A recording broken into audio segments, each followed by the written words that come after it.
रघुवर के दरबार में सब लोगों का खाता। करनी कर ले रे बंदे, कर्म न करियो काला। लाख आंख से देख रहा है तुझे देखने वाला। उनकी तेज नजर से बंदे हो, उनकी तेज नजर से बंदे कोई न बचने पाता। मेरे रघुवर के दरबार में सब लोगों का खाता। मेरे रघुवर के दरबार में सब लोगों का खाता। मेरे रघुवर के दरबार में सब लोगों का खाता। करनी कर ले रे बंदे, कर्म न करियो काला। लाख आंख से देख रहा है तुझे देखने वाला। उनकी तेज नजर से बंदे हो, उनकी तेज नजर से बंदे कोई, उनकी तेज नजर से बंदे। અને કહેવાય કે ભક્તિ અને જ્ઞાન બે આવે અને એની સાથે સાથે ત્રિવેણી સંગમ વૈરાગ્ય જાગે। ભક્તિ ભગવાનની મળે એની સાથે જ્ઞાન જાગે કે મારે શું કરવું શું ના કરવું, એની સાથે વૈરાગ્ય જાગે ને ત્રિવેણી સંગમ મળે ભગવાનની કથા શ્રવણ કરી અને એના અસર સ્વરૂપ ભગવાનની પ્રાપ્તિ થાય। આપણે બધાએ કથા શ્રવણ કરી કે કલિયુગના પ્રભાવથી ભક્તિ જ્ઞાન વૈરાગ્યની ચિંતા દેવર્ષિ નારદે દૂર કરી। ભક્તિ રાણી ક્યાંથી ઉત્પન્ન થયા? તો કે ઉત્પન્ના દ્રવિડે દેશ સાહમ વૃદ્ધિમ કર્ણાટકે કોંચી કોંચી મહારાષ્ટ્રે ગુર્જરે જીર્ણતામ ગતા। कि उत्पन्न द्रविड़ देशम, द्रविड़ देश माथी भक्ति रानी ની ઉત્પત્તિ થઈ। વૃદ્ધિમ કર્ણાટકે ભક્તિ રાણી કર્ણાટકની અંદર આવીને ક્યાં ક્યાં વૃદ્ધ પામ્યા। પણ ત્યાંથી કહેવાય કે ફરતા ફરતા ગુર્જરે જીર્ણતામ ગતા કે ગુર્જર દેશની અંદર આવી અને ભક્તિ રાણી ઘરડા થયા। હવે આપણે બધાએ કહીએ કે ગુર્જર દેશ અર્થાત આપણું ગુજરાત। આપણે વિચાર કરીએ કે ગુર્જર દેશ અર્થાત આપણું ગુજરાત, તો કે કહેવાય કે ગુજરાતની અંદર આવી અને ભક્તિ ગરડી થઈ।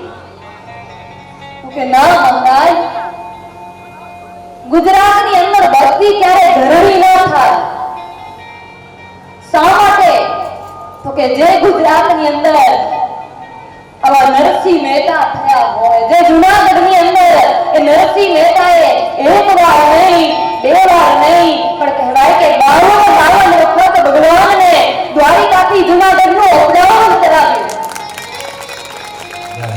એ ગુજરાતની અંદર ભક્તિ ગરડી ના થાય। જે પોરબંદરની અંદર આવા સુદામા જેવા ભગવાનના પરમ મિત્ર હોય, એ ગુજરાતની અંદર ભક્તિ ગરડી ના થાય। તો કે ગુર્જર દેશ કયો? તો કે ગુર્જર દેશ પંજાબની અંદર એક ક્ષેત્ર આવેલું છે ને પંજાબના ક્ષેત્રની અંદર આવી ને ભક્તિ રાણી ઘરડા થયા અને ત્યાંથી ફરતા ફરતા કહેવાય કે ભગવાનની લીલા ભૂમિ વૃંદાવનમાં આવ્યા અને માં યમુનામાં સ્નાન કર્યું ને એ જ સમયે પાછા નવીવાન થયા। આ ભગવાન ભાગવતની કથા કેવી? તો કે મહારાજ, જેટલું પ્રયાગરાજમાં આપણે સ્નાન કરીએ, દર્શન કરીએ ને પ્રયાગરાજનું જે ફળ મળે એનાથી અનંત ગણું ફળ એકવાર તમે ભાગવતની અંદર ડૂબકી મારો અનંત ગણું ફળ મળે એવો ભગવાનની કથા। એવી આ ભાગવતની કથા ને માટે કહેવાય કે ભક્તિ જ્ઞાન વૈરાગ્યની જગાડનારું આ શ્રીમદ ભાગવત ગાથા। આપણે બધાએ માતમ જાણ્યું, તદુપરાંત આપણે બધા વિચાર કરીએ કે ભક્તો ઉપર તો ભગવાન કૃપા કરે, સર્વ સાધુ સંતો બ્રાહ્મણો ઉપર તો કૃપા કરે, પણ પરમાત્મા એટલા દયાળુ છે કે આ ભગવાનની કથા એટલી અદ્ભુત છે કે કોઈ પાપી પ્રેત પણ જો ભગવાનના શરણે આવીને બેસે તો એ ભગવાન એ પાપી પ્રેત જીવાત્માનો પણ ઉદ્ધાર કરી દે આવો દયાળુ.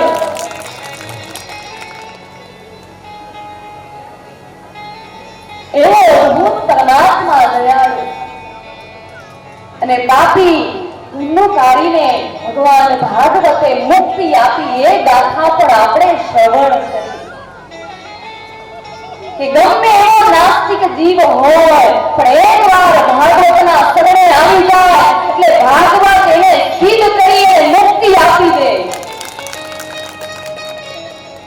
આ ભાગવતની અંદર પ્રમાણ બતાવ્યું છે, આ મારી કોઈ વાત નથી. આ ભાગવત પ્રમાણ આપે કે ગુનેગારીને મુક્તિ મળી, માટે આપણે પણ પિતૃઓ પાછળ ભાગવતને બેસાડીએ કે આપણા પિતૃઓને પણ ભગવાન મુક્તિ આપે. ને માટે આ ભાગવત મોક્ષદાયી છે. અને કહેવાય કે જો મરેલાને મુક્તિ અપાવતું હોય, પાપી જીવાત્માને આ ભાગવત મુક્તિ અપાવતું હોય, પ્રેતને મુક્તિ અપાવતું હોય તો આપણે તો જીવતા બેઠા છીએ. આપણને મુક્તિ મળે એમાં સંશય પડતો. હવે આપણે વિચાર કરીએ કે બેન આ મુક્તિ એટલે શું? સાતમે દિવસે કથા વિરામ થાય અને ભગવાનનું વિમાન આવે, આપણે બધાને એવું લાગે કે આને મુક્તિ કહેવાય. હવે 7 દિવસની કથા વિરામ થાય અને જો ભગવાનનું વિમાન આવે તો કેટલા આપણે બેસીએ વિમાનમાં? અરે બેન, હજી તો દીકરા દીકરીઓ પરણાવવાના બાકી છે. હજી તો અમારી અધૂરી ઈચ્છાઓ છે. પણ કહેવાય કે બાપ, ભગવાનનું વિમાન કોને કહેવાય? મુક્તિ કોને કહેવાય?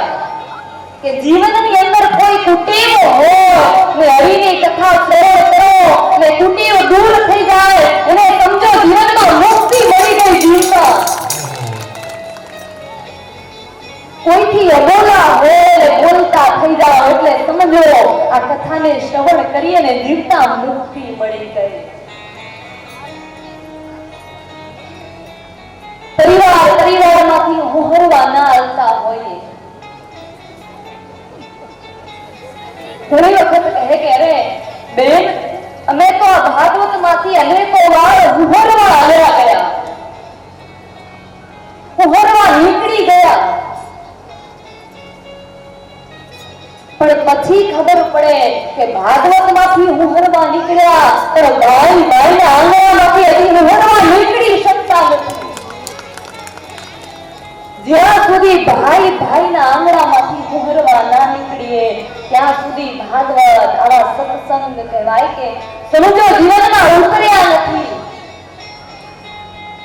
આ ભાગવત ભગવાનના સત્સંગ શું કરે?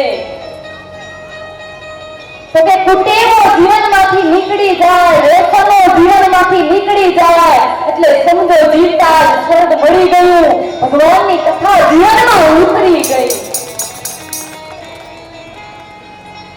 કુટેવોને કાઢવાની છે, ખોટું વલણને કાઢવાની છે.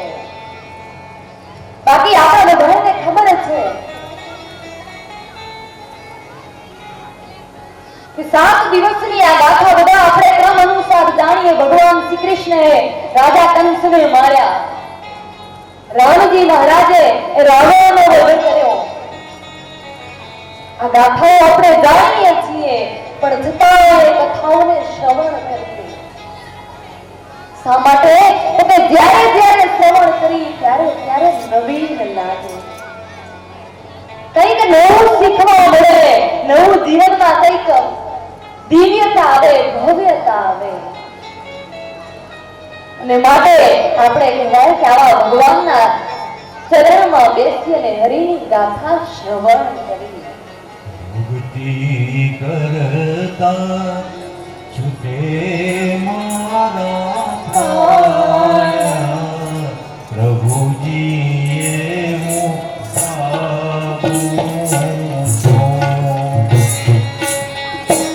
ભગવાનના ચરણોમાં પ્રાર્થના કરી રહ્યા કે હરિ ધન ધન આપ્યો, ગાડી બંગલો આપ્યા, 100 વર્ષનું આયુષ્ય આપ્યું, દીર્ઘ આયુ મળ્યું, પણ હરિ જો તારા ચરણે એને ડગલા ના બદલ્યા હોત તો આ જીવન આજ વ્યર્થ છે. ને માટે હરિને પ્રાર્થના કરીએ કે હરિ હવે જેટલું જીવન શેષ વધ્યું છે એટલું તારા ચરણોમાં વિતાવીએ, તારા નામનો આધાર લઈ ને પરમ ધામની યાત્રા અમે જીવનમાં જીવીએ. અને કવિ શબ્દો ગાયા,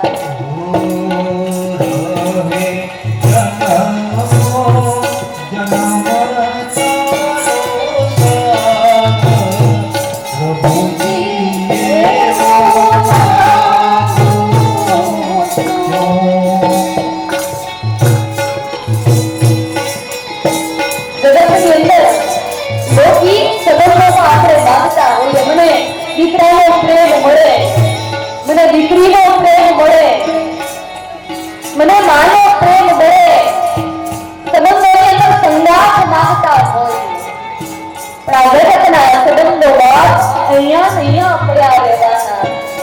કયો સંબંધ હળવાનો છે તો હરિનો નાતો ભેગો આવવાનો છે. ને આજ હરિ સાથે એક તાર જોડી અને કવિના શબ્દો ગાય.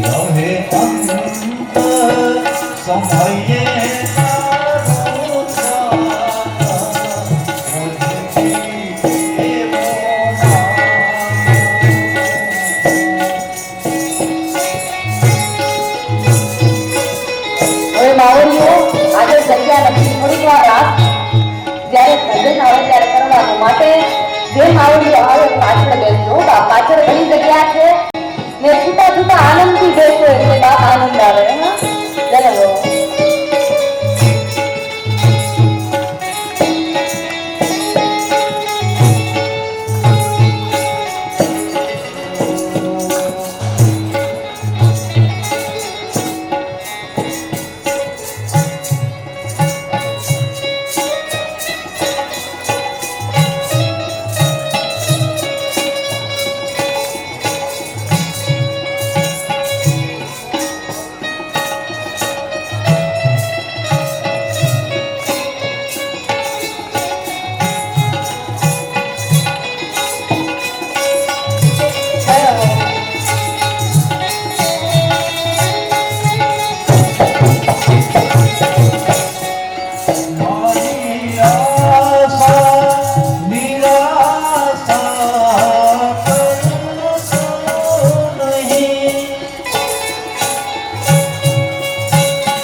માવડીઓને ખાસ સૂચના બાદ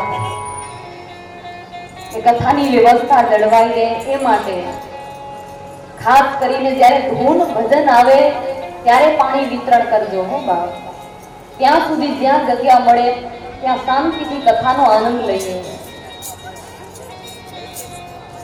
ધૂન જ્યારે ભજન આવે ત્યારે પાણીનું વિતરણ કરવાનું હો. કથાની વ્યવસ્થા જળવાઈ રહે.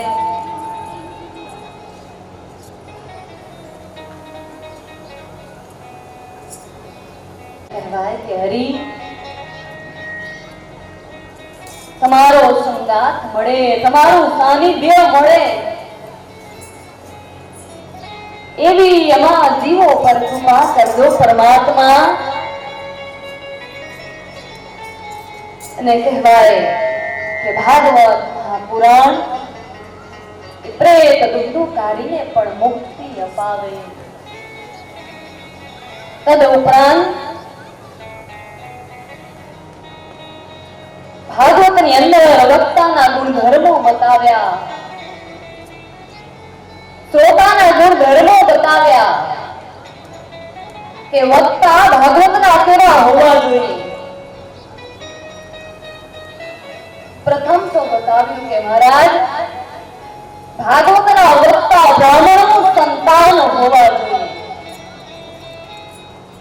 તદ ઉપરાંત ભાગવતના વક્તા દ્રષ્ટાંત કુશલો ધીરો, કે ભાગવતના વક્તા એવા હોવા જોઈએ કે દ્રષ્ટાંત દઈ ભાગવતની કથા સરળ બનાવી ને સર્વ ભક્તોના હૃદયમાં ઉતારે એવા વક્તા હોવા જોઈએ. કે કોઈ કથા જો હૃદયની અંદર ઉતરતી ના હોય તો એને દ્રષ્ટાંત દ્વારા જીવનમાં ઉતારે. ને તદ ઉપરાંત કે ભાગવતના વક્તા હંમેશા સંતોષી હોવા જોઈએ.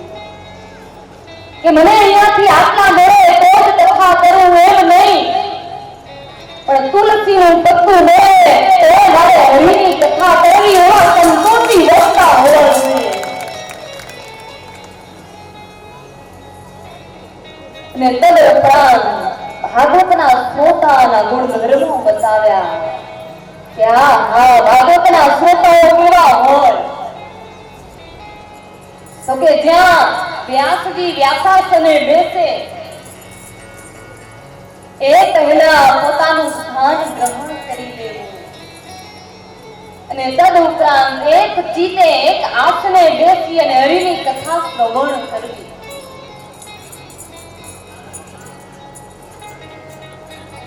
ત્રણ પ્રકારના શ્રોતા શાસ્ત્રોની અંદર બતાવ્યા. પ્રથમ શ્રોતા, દ્વિતીય શ્રેણીના સરોતા અને તૃતીય શ્રેણીના શ્રોતા. હવે પ્રથમ શ્રેણીના શ્રોતા કોને કહેવાય તો કે જે માત્ર હરિની કથા શ્રવણ કરવા માટે આવે. વ્યવસ્થા કેવી છે, આયોજન કેવું છે, વક્તા કેવા છે નહીં, પણ માત્ર હરિની કથાને શ્રવણ કરવા આવે એને પ્રથમ શ્રેણીના શ્રોતા કહેવાય. કે વ્યવસ્થાથી લેવા દેવા નહીં, સુવિધાઓથી લેવા દેવા નહીં, માત્ર હરિની કથા એક આંખને બેસી અને શ્રવણ કરે એને પ્રથમ શ્રેણીના શ્રોતા કહેવાય. તદ ઉપરાંત દ્વિતીય શ્રેણી શ્રોતા, શ્રોતા કોને કહેવાય તો કે કથા સાંભળવા નહીં પણ માત્ર વ્યવસ્થા જોવા આવે કે આયોજન કેવું છે, આ વસ્તુ અહીંયા નહીં પણ અહીંયા રાખી હોત તો સારું. વક્તા કેવા છે, સુવિધા કેવી છે, જે માત્ર જોવા આવે એને દ્વિતીય શ્રેણીના શ્રોતા કહેવાય. અને તદ ઉપરાંત શ્રોતા, તૃતીય શ્રેણીમાં શ્રોતા જેને ઘરે દીકરા દીકરીઓ પોતરા સુવા ના દે અહીંયા આવી અને સુવે એને શ્રોતા કહેવાય. જેની ઘરે નિંદ્રા પૂર્ણ ના થાય આવી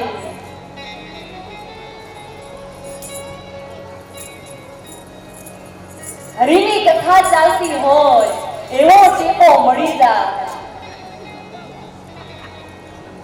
એક બાજુ ઉપરથી વરસાદની ડાઢક આવતી હોય, એક બાજુ ભાગવતની ગંગા વહેતી હોય, બંનેનો કર્ણની અંદર સમાવેશ થાય અને એવો ટેકો મળી જાય, એવી નિંદ્રા આવે. વ્યાસજી કથા કરે, ધીમે ધીમે કહેવાય કે કથાનું સત્ર વિરામ થાય. બધા જ વ્યાસજી વ્યાસ પીઠ ઉપરથી ઊભા થઈને જાય, બધા શ્રોતાઓ ઊભા થઈ જાય, એકલા મંડપમાં બેઠા કે અરે મહારાજ હવે ઊભા થાઓ. જોવે ત્યાં તો વ્યાસજી નહીં, શ્રોતાઓ નહીં. આને તૃતીય શ્રેણીના શ્રોતા કહેવાય. પણ પ્રથમ શ્રેણીના શ્રોતા કે જે માત્ર હરિની કથા શ્રવણ કરવા આવે. ને મને લાગે કે આ તમે બધા જ પ્રથમ શ્રેણીના શ્રોતા છો કે માત્ર હરિની કથા શ્રવણ કરવી છે. આવો ભાવ હૃદયની અંદર કે વ્યવસ્થા કેવી છે નહીં, પણ માત્ર હરિની કથા અમારે શ્રવણ કરવી છે એવો ભાવ લઈને આવે અને પ્રથમ શ્રેણીના શ્રોતા કહેવાય.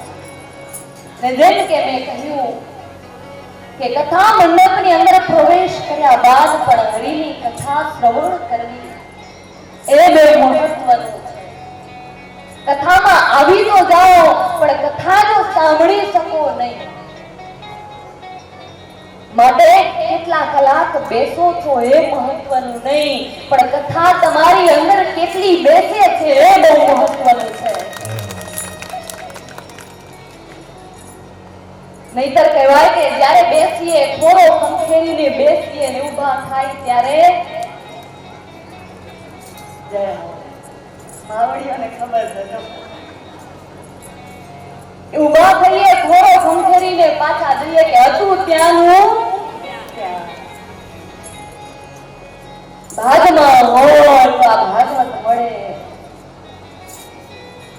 માટે આપણા બધા માટે સુલભ થઈએ છે. માટે બાપ એક કર્ણમાંથી શ્રવણ કરી ને બીજા કર્ણમાંથી જીવનમાં ઉતારજો આ ભાગવતને. એવો ભાગ્ય આજ ભગવાનની અસીમ કૃપાથી આવું ભગવાનનું ભાગવત શાસ્ત્ર મળ્યું. એ ગંગાની અંદર ડૂબકી મારવાનો અવસર મળ્યો.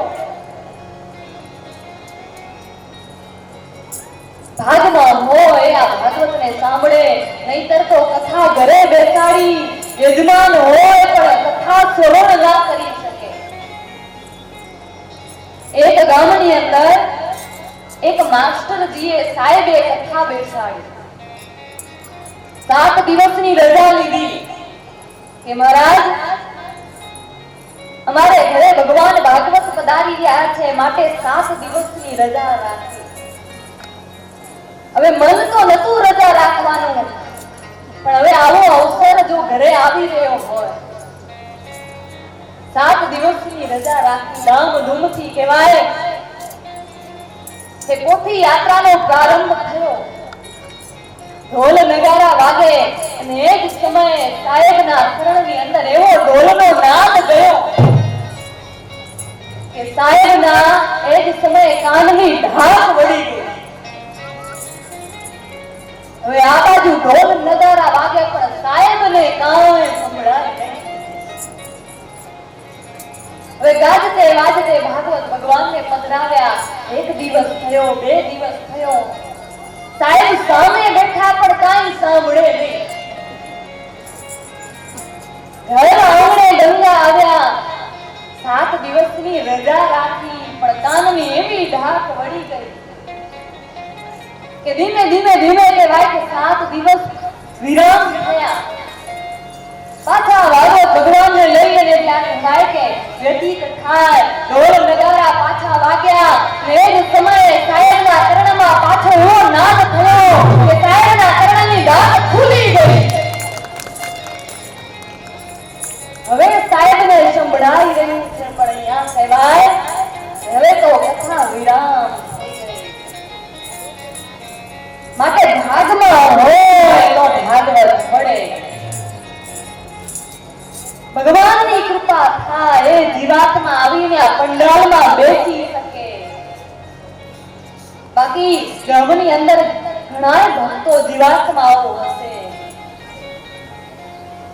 પણ જેની ઉપર ભગવાનની કૃપા થાય એ જ આવીને બેસી શકે. એવી અદ્ભુત આ ભગવાનની કથા. ને તદ ઉપરાંત વેદવ્યાસ મહારાજ કહેવાય કે પ્રથમ સ્કંદની અંદર પ્રથમ ભગવાન સત્ય સ્વરૂપને વંદન કર્યા. કેવા ભગવાન સત્ય સ્વરૂપ કે જન્મં નસ્ય યતોન્વયા વિતરત ચાર્થે સ્વવિઘ્ન સ્વરાટ તેને બ્રહ્મ હૃદય આદિ કવય મુહ્યંતિ યત સૂર્ય તેજો હોય મૃગા મયા યથા વિનિમયો યત્રતિ સર્ગો મુક્તા ધામના સ્વેન સદા નિરસ્ત કુકમ સત્યમ પરમ ધીમહિ. પ્રથમ શ્લોકની અંદર પ્રથમ સ્કંદની અંદર સત્યમ પરમ ધીમહિ ભગવાનને વંદન કર્યા. કેવા ભગવાન તો કે જન્માન દ્રશ્ય, જે જગતની ઉત્પત્તિ કરે, જે જગતનું પાલન કરે, જે જગતનો સંહાર કરે, એવા પરમાત્મા અને એવા ભગવાન કેવા તો કે સત્ય સ્વરૂપ. હવે આપણે અહીંયા વિચાર કરીએ કે વેદવ્યાસ જો ચાહતા હોત તો સત્યની જગ્યાએ ભગવાન વેદવ્યાસ કહી શકતા હતા કે કૃષ્ણ પરમ ધીમહિ. ભાગવતની અંદર લખી શકતા હતા કે શિવમ પરમ ધીમહિ, રામ પરમ ધીમહિ, બુદ્ધમ પરમ ધીમહિ. પણ આપણે વિચાર કરીએ કે ભગવાન વેદવ્યાસ મહારાજે સત્યમ પરમ ધીમહિ જ શા માટે લખ્યું? તો કે વેદવ્યાસ મહારાજ એ કળિયુગના જગતના જીવોને જાણનારા હતા. વેદવ્યાસ જાણતા હતા કે કળિયુગની અંદર બધા જ જીવો ધર્મ ધર્માંતર કરશે. કે જો કૃષ્ણ પરમ ધીમહિ લખી તો કૃષ્ણના ભક્તો કહેશે મહારાજ આ ભાગવત અમારું છે. રામ પરમ ધીમહિ લખી તો રામના ભક્તો કહેશે આ ભાગવત અમારું છે. શિવમ પરમ ધીમહિ લખી તો શિવના ભક્તો કહેશે આ ભાગવત અમારું છે. અને માટે સત્યમ પરમ ધીમહિ લખ્યું કે મહારાજ જે સત્ય સ્વરૂપને માનતા હોય એ સર્વ ભક્તો માટે આ ભાગવત. પછી શિવને માનતા હોય તોય ભલે, જગદંબાને માનતા હોય તોય ભલે, રામાપીરને માનતા હોય તોય ભલે, ને રામને માનતા હોય તોય ભલે. જે સત્ય સ્વરૂપને માનતા હોય એવા સત્ય સ્વરૂપ પરમાત્માને વંદન કર્યા.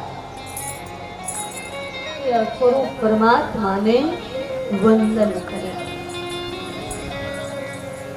અને આપણે વિચાર કરીએ કે ભગવાને જગતની ઉત્પત્તિ કરી, આ પૃથ્વીનો પીંડો બનાવ્યો,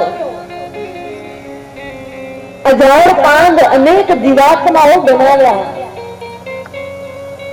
ફળ ફળાદી બનાવ્યા. આપણે આ 7 દિવસનું કર્મ કરવું હોય તો એની અંદર પણ કેટલી સાધન સામગ્રીની જરૂર પડે.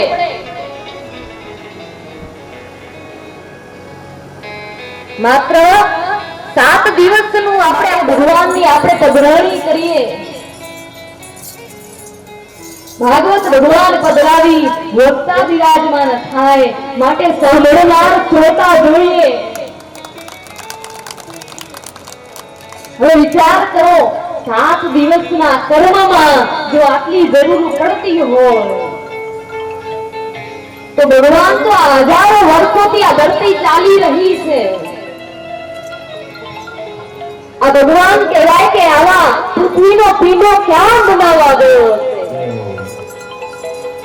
આવા ખાડિયા ખોદવા હરી ક્યાં ગયો હશે? ને માટે કોઈ કવિની ખૂબ સરસ અદ્ભુત કવિતા કે પૃથ્વી તણો પીંડો કર્યો રજ લાવતો આ ક્યાંથી હશે? પૃથ્વી તણો પિંડો કર્યો રજ લાવતો ક્યાંથી? રજ લાવતો ક્યાંથી હશે? આમાં ચાલુ કરો થોડો કરો અવાજ આપો.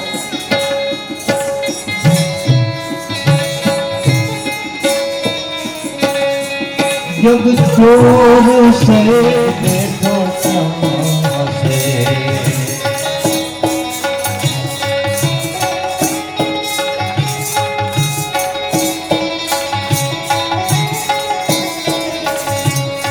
પૃથ્વી તણો પીંડો કર્યો રજ લાવતો ક્યાંથી હશે?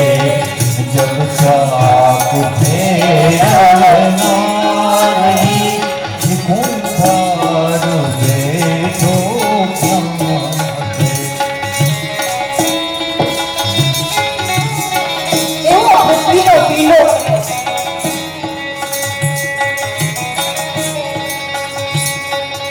પૃથ્વી તણો પીંડો કર્યો છે ચાપ ફેરવનારે કુંભાર બેઠો ક્યાં હશે? હવે આપણે વિચાર કરીએ કે આવો કુંભાર હજારો વર્ષોથી આ ધરતી ચાલી રહી છે કે ભગવાન કહેવાય કે જગતની ઉત્પત્તિ કરી રહ્યા છે. હવે આપણે આ જગતની અંદર સાધારણ કુંભાર જો એક માટલું બનાવે તો એની અંદર પણ કેટલી સાધન સામગ્રી જોઈએ.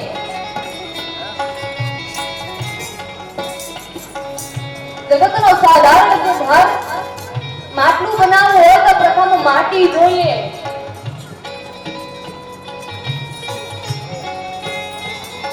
એ માટીને સાફ કરી અને કહેવાય કે માટલાને બનાવવા માટે આકારમાં નાખવું પડે. એ ખાડિયા ખોદિયાની માટી લઈ આવી એનો આકાર આપી અને તદ ઉપરાંત એને નિભાળમાં પકાવે. આપણને કાચું માટલું ગમે નહીં એટલે નિભાળમાં પકાવે.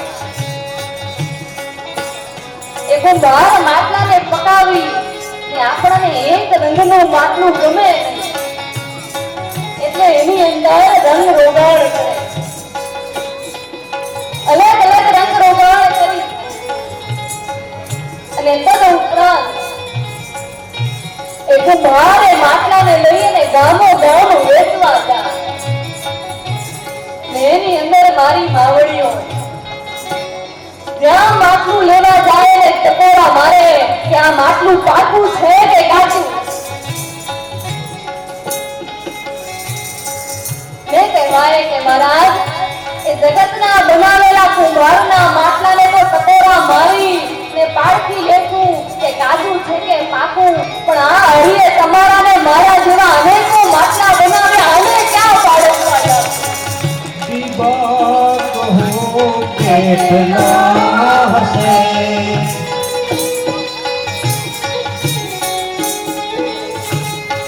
રંગ રે બેઠો ક્યાં હશે?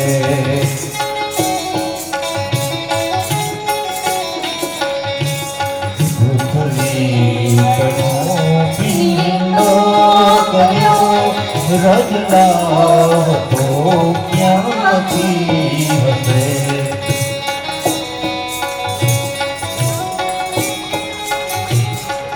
એવી હરિની રચના હે તમારા ને મારા જેવા દીવા બનાવતો જ જાય, બનાવતો જ જાય. હવે આ ક્યારે કિનારી સાફ છે કોઈ જાણતું નથી. બધાના ઘરમાં અલગ. કઈ આપણે વસ્તુને ડિઝાઇન નાખવું હોય તો એની ફરવું હોય, જે ફરવાનો માપ દઈએ એવી ડિઝાઇન બને. પણ આ હરી તો તમારા ને મારા જેવા બીબા એ બધાના ઘરમાં અલગ. કેવી અદ્ભુત હરીની રચના તમારા અને મારા જેવા બીબા બનાવતો જાય. હવે ક્યારે કિનારી સાપશે કોઈ જાણતું નથી. અને પાછા કેવા હરી આ જગતની ઉત્પત્તિ કરનાર, પાલન કરનાર, સૌને રોજી રોટી ચૂકવે, કોઈથી છેતરાય નહીં. જગતની અંદર કોઈ ગાદીપતિ હોય એનાથી લાગ વરગ ચાલે. જગતના જીવોથી આપણે લાગ વરગ કરીએ, કોઈ મોટા માણસની આપણે લાગ વરગ કરીએ, પણ આ હરી તો એવો કે એની પાસે કોઈની લાગ વરગ ચાલે નહીં. જેવું જીવ કર્મ કરે એવું એને ફળ આપે. આંબો વાવે હોય તો આંબો ઉગે ને બાવળ વાવે હોય તો બાવળ ઉગે. જેવું જીવ કર્મ કરે એવું ફળ મળે. વાવ્યો હોય બાવળ અને પછી જીવ આશા રાખે કે આંબો ઉગે, એ હરિના સિદ્ધાંતમાં ક્યાંય આવ્યું નથી કે ના ભાઈ તું જેવું કર્મ કર એવું ફળ આપે. ને હરિના હિસાબમાં ક્યાંય ઘોટાળો ન આવે. ત્યારે આ પરમાત્મા છેતરાય નહીં. આપણે એક ઘરનો હિસાબ રાખતા હોઈએ તો ક્યાંક ઘોટાળો આવી જાય.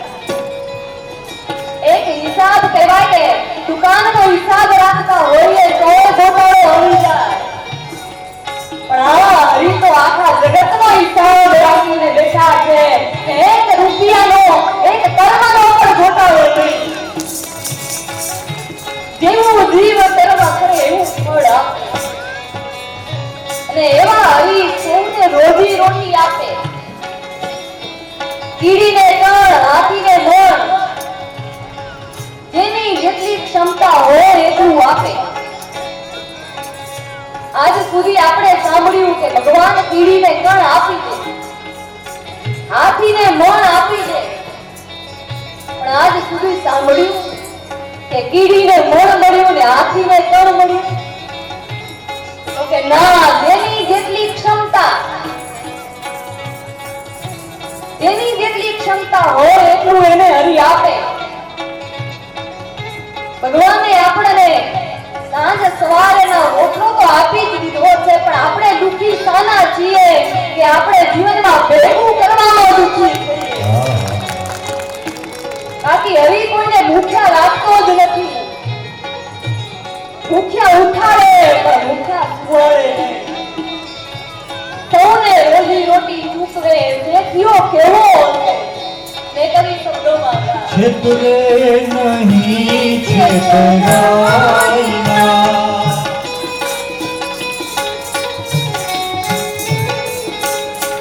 છેતરે નહીં છેતરાઈના,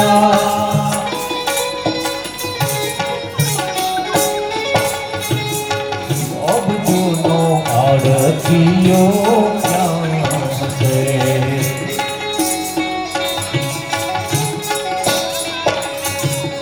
સૌને રોજી રોટી આપતો ઈ શેઠિયો હવે ક્યાં હશે?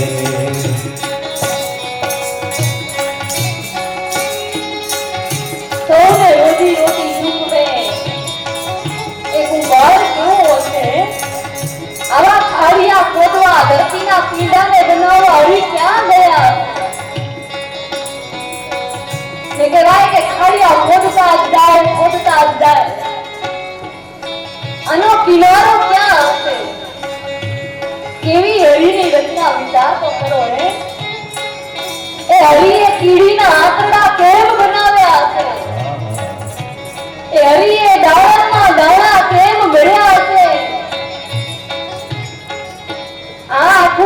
મહાભૂતનું આ શરીર, આમાં હરિએ પ્રાણ કેમ પૂર્યા હશે?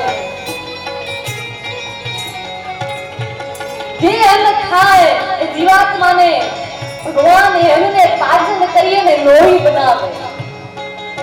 આ હરિ આ લોહી કેમ બનાવતા હશે? આજ સુધી વિજ્ઞાન ન માથે પટકી અને મરી ગયું, પણ હજી સુધી કહેવાય કે એક પૂતળાના પ્રાણ ભરી શક્યું નથી. આખું પંચ મહાભૂતનું શરીર હોય તેવી આંખો, જીભ, કાન આપણા બધાને સંભળાય એ માટે ભગવાને કાન આપ્યા. આપણે બધાએ સારી સારી સુગંધ સૂંઘી શકીએ માટે નાક આપ્યું, સારો સ્વાદ લઈ શકીએ માટે જીભ આપી. કેવું અદ્ભુત આવું પંચ મહાભૂતના શરીરમાં હરિએ કેવા પ્રાણ પૂર્યા. જો આ પ્રાણ ના હોય તો આ પંચ મહાભૂતનું શરીર કઈ જ જીવનમાં કામ નથી. આ પ્રાણ વગર આંગળી પણ ન હલે. જેને આપણે 100 વર્ષ 80 વર્ષ જે શરીરને આપણે જે પરિવારની અંદર આપણે બન્યા હોય, પણ જ્યાં આ શરીરમાંથી આત્મા ઉડી જાય એટલે એ જ પરિવારના સભ્યો આ શરીરને અડતા પણ દિયા. કેવી હરિની રચના હે! આખો દરિયો ખારો આખો ભરેલો હોય અને ખારા દરિયાના કિનારે એક ઊંચું કહેવાય કે ફૂટો ફૂટ સુધી એ નારિયેળનું ઝાડ હોય અને ખારા દરિયાના કિનારે ઊંચું એ વૃક્ષની અંદર એ ઝાડની અંદર હળી નારિયેળમાં મીઠું પાણી કેમ વહેતા હશે? એવી હરિની રચના. આવું બધું આપણે સાંભળીએ ત્યારે મનની અંદર થાય કે લાવ હરિને હવે જાણી લઉં કે આ હરિ લીલા કઈ રીતે કરે. અને ત્યારે કવિ કહે કે ભાઈ આ તું જાણવાની કોશિશ કરતો નહીં, કારણ કે આમાં જો તું મતી લગાડી તો તારી મતી ભ્રમિત થઈ જશે અને તારી કહેવાય કે આ ડગરી છટકી જશે. અને જો તું કહેવાય ગાંડો થઈ જાય તો આ તો ભાઈ પાગલ થઈ ગયો. અને માટે કવિના શબ્દો ગા એ જાણવા જોવા તણી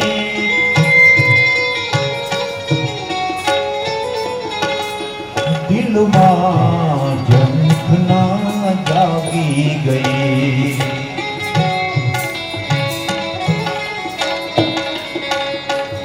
બ્રહ્માંડ में भटकी गई, यहाँ तो अंते मटकी अटकी गई.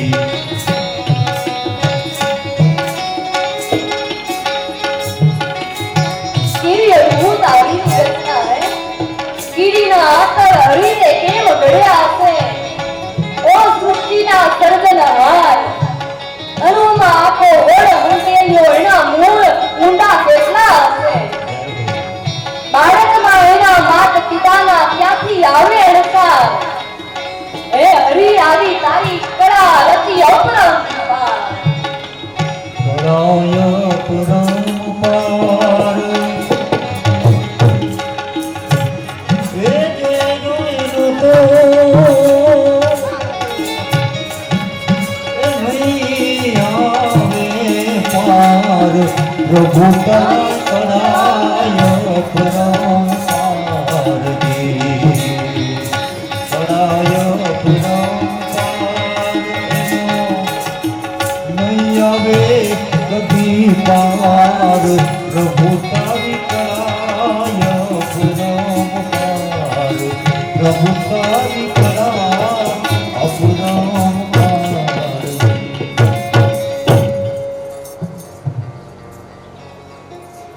કળા રચી અપરંપાર, હરી તારી કળા રચી અપરંપાર. જેનો ક્યારે પાર ના આવે, જેનો ક્યારે કિનારો ના આવે, એવી હરી તારી આ કૃપા. સાગરનો કિનારો મળે પણ હરિની કૃપાનો કોઈ કિનારો નથી.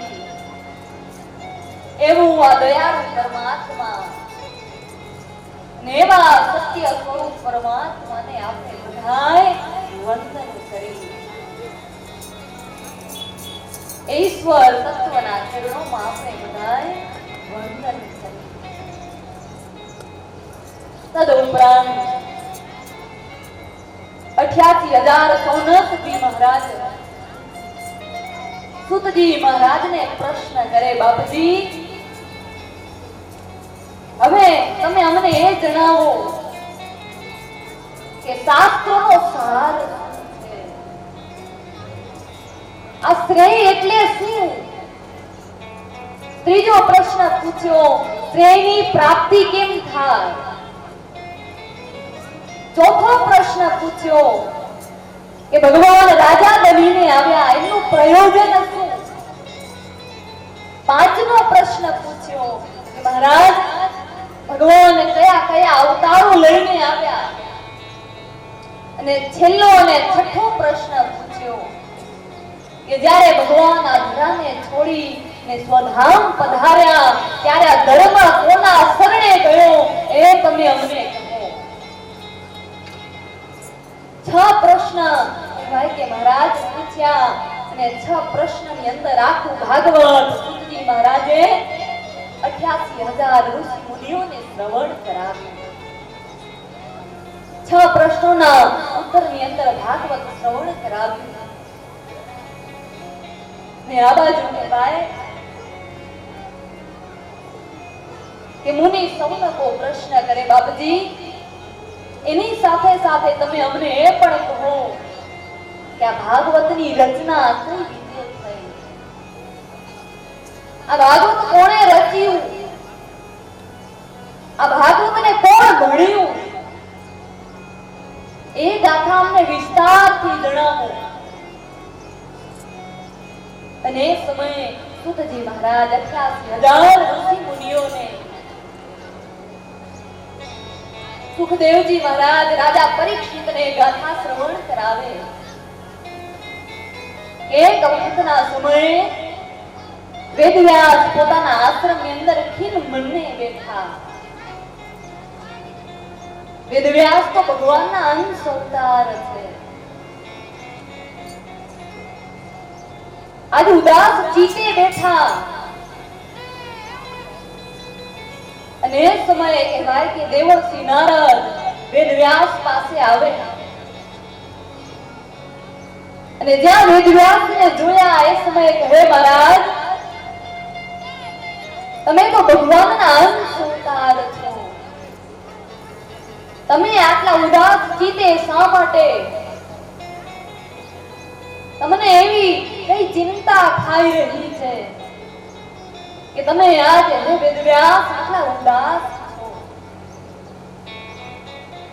અને એ સમયે વેદવ્યાસ મહારાજ કહે કે નારદ મેં 17 પુરાણોની રચના કરી પણ છતાંય મારા મનને હજી શાંતિ મળી નથી.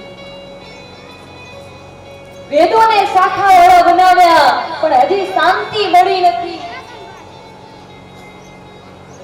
હવે તમે કંઈક મારી ઉપર કૃપા કરો તે મારા મનને શાંતિ મળે એવું કોઈ સાધન કહો. કારણ કે જીવનની અંદર જ્યાં સુધી ટેન્શન, ચિંતા, ડિપ્રેશન હોય ત્યાં સુધી જીવનમાં આનંદ ના મળે. આજ જગતની અંદર બધું જ છે પણ જીવ એટલો ટેન્શનમાં ઘેરાયેલો છે કે જીવનમાં સાચી શાંતિ નથી, સાચો આનંદ નથી. કોઈને ધનનું કહેવાય કે ચિંતા, કોઈને ઘરની ચિંતા, કોઈને વૈભવની ચિંતા, કોઈકને ઘણું છે એટલા માટે ચિંતા, કોઈકને નથી એટલા માટે ચિંતા, કોઈકને દીકરા છે એટલા માટે ચિંતા, કોઈકને નથી એટલા માટે ચિંતા. આ જગતની અંદર કહેવાય કે જીવ એટલો ટેન્શનમાં પડી રહ્યો છે, એટલો ચિંતિત કરી રહ્યો છે કે જેમ જેમ દિવસો વ્યતીત થતા જાય, હાલ્યો જાતો હોય આપણે કહીએ રે મહારાજ, કોઈ સાંભળે નહીં. ત્યારે સમજી લેવાનું કે આ જીવને કઈક ચિંતા કોરી રહી છે. ઘણી વખત ચિંતા કરી કરીને આ માઇન્ડ, આ મગજ સૂનું થઈ જાય. દીકરાઓને ભણતરની ચિંતા, પતિને પત્ની ચિંતા, પત્નીને પતિની ચિંતા, જગતની અંદર જીવોને કંઈક ને કંઈક ચિંતાઓ ભરી રહી છે. ને આવા ચિંતિત મનની અંદર ક્યાંક હરિનો માર્ગ મળી જાય, એ હરિના ક્યાંક દર્શન થઈ જાય કે જગતની અંદર સર્વ ચિંતાઓ દૂર થઈ ને હૃદયમાં ક્યાંક આવા ક્ષેત્રમાં ટાઢોક મળી જાય. પરમાત્માનું આવું ક્યાંક સાનિધ્ય મળી જાય કે હૃદયની અંદર સર્વ ચિંતાઓ દૂર થઈ જાય. વેદ વ્યાસ નારદ 17 પુરાણની રચના કરી પણ હજી મન શાંત થયું નહીં, હજી મનની અંદર શાંતિ મળી નથી. એવું કોઈ સાધન કહો કે જેથી મારા જીવનમાં મને શાંતિ મળે. અને એ સમયે દેવર્ષિ નારદ કહેવાય કે વેદ વ્યાસ મહારાજને ચતુર શ્લોકી ભાગવત, એ ચતુર શ્લોકી ભાગવત ક્યાંથી નીકળ્યું તો કે ભગવાન નારાયણના આદિ મુખ મંડળમાંથી નીકળ્યું. એ ભગવાનના મુખમાંથી નીકળેલ ચતુર શ્લોકી ભાગવત ભગવાને બ્રહ્માજીને આપ્યું. બ્રહ્માજીએ પોતાના 4 દીકરા સનત કુમારોને આપ્યું અને સનત કુમારોએ દેવર્ષિ નારદને આપ્યું. ને દેવર્ષિ નારદે ચતુર શ્લોકી ભાગવત આજ વેદ વ્યાસને આપ્યું. અને એ સમયે વેદ વ્યાસ મહારાજ પ્રશ્ન કરે, નારદ, મેં સાંભળ્યું છે કે તમે બધા જ દેવોને પ્રિય છો અને તમને ભક્તિનું બિરુદ મળ્યું છે. એવું તો તમે નારદ કયું કર્મ કર્યું કે તમને ભક્તિનું બિરુદ મળ્યું?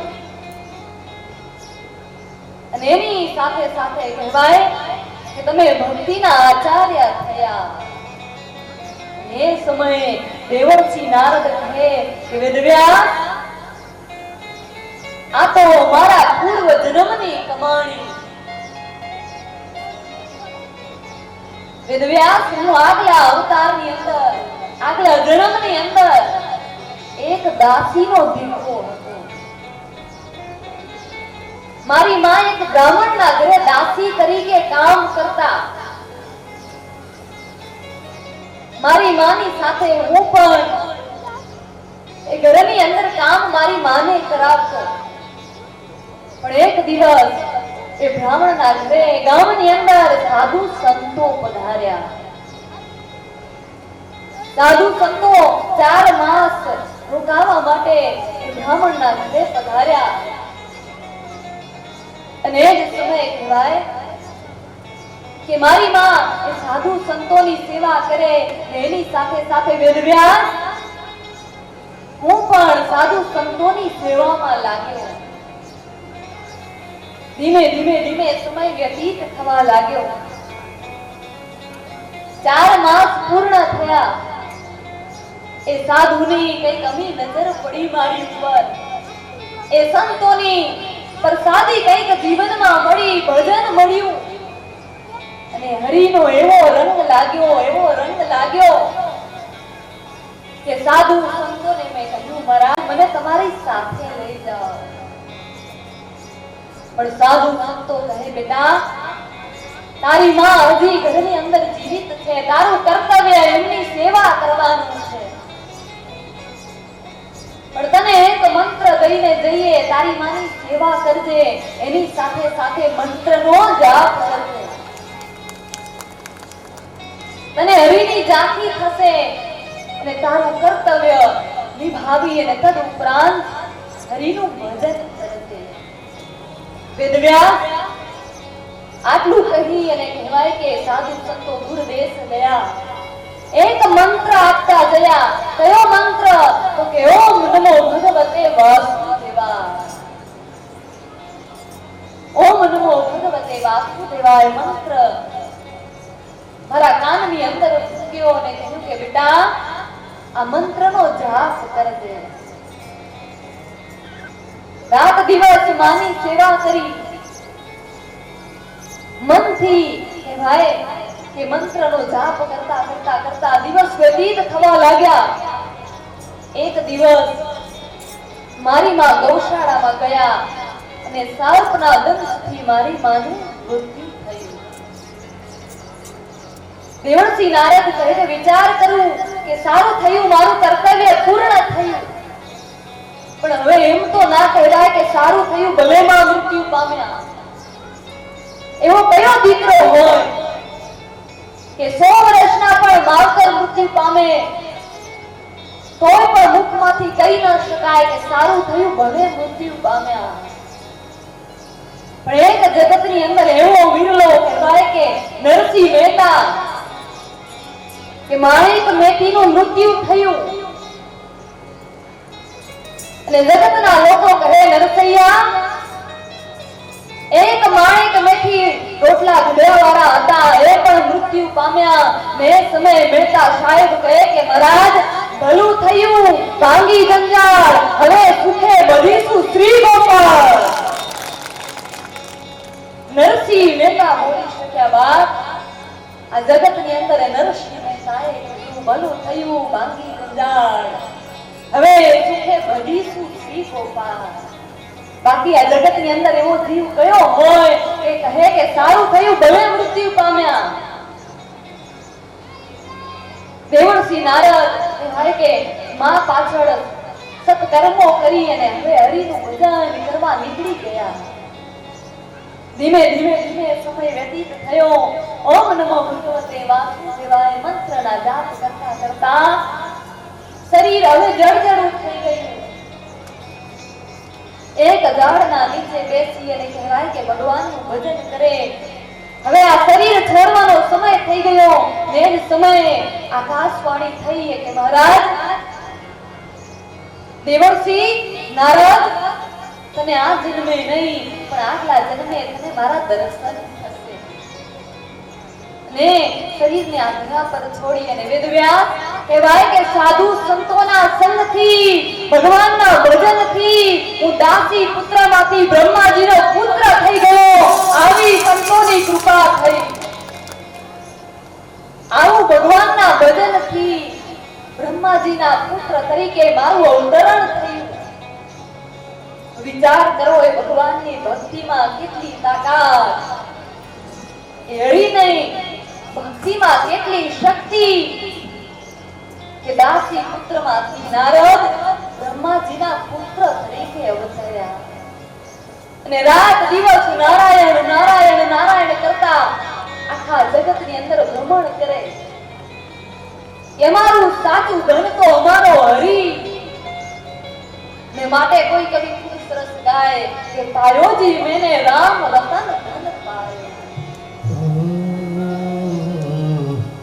પાયોજી મેને રામ રતન ધન પાયો. પાયોજી મેને રામ રતન ધન પાયો.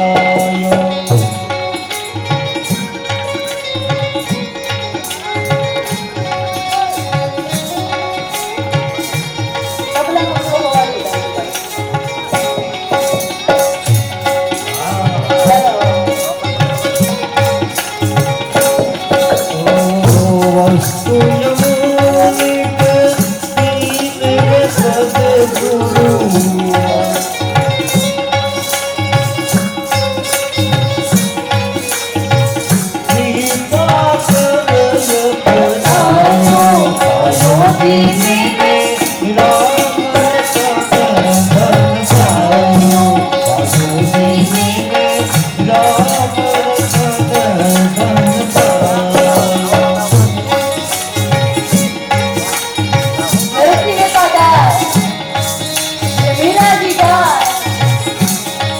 દેવકી નારદ જાય કે પાયોજી મેને રામ રતન ધન પાયો ને હરિનું નામ કેવું કે જેમ જેમ લેતા જાઓ